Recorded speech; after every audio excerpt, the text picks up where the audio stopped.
Hello po mga ma'am sir, meron tayong binibenta ritong farm. Ito po ay farm, commercial lot. Ito po ay tabing highway. Tabi po ito ng National Road. Ang sukat po nito ay 20,600. Ito po ay sakop ng San Narciso, Quezon. Ayan. Ang frontage po nito sa highway ay 84 meters. Ayan. Marami po itong mga tanim na hardwoods. Ayan. May mga puno po dito, malalaki na. May Jimelina, merong Nara. Ayan po. Tapos may mga kawayan, nyug, tsaka tawag dito, saging. Ayan. Ito po yung nasa gitna po tayo ng property. Ayan, papalikod na po yan. So galing po dito, lalabas po tayo, papunta po tayo ng highway.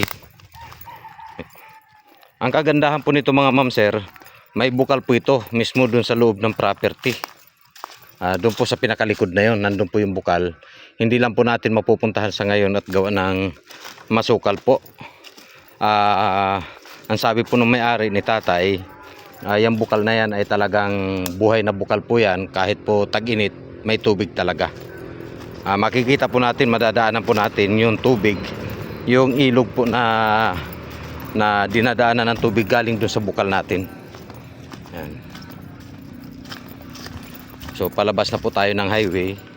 Ayan po, yan po yung mga saging niya na tanim. Yan, may mga tanim po ito na saging.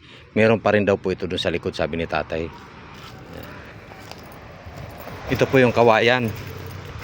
Yan. May kawayan. Ito na po yung ilog, malapit na tayo. Ayan po.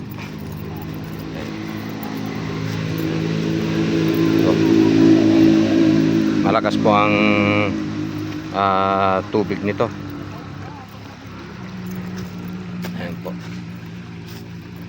So kung i-develop po natin ito, pwede naman po natin gawan siya ng panibagong daan. Ayan po. Ayan. Dito na po tayo sa highway. Ayan, ito na po yung highway. Ayan, ito po papunta San Andres. Itong side na to. Ito naman po papuntang Maynila. Ayan.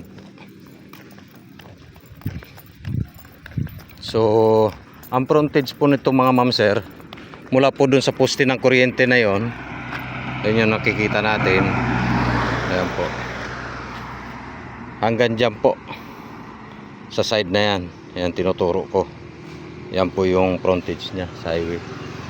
Napakalapad po.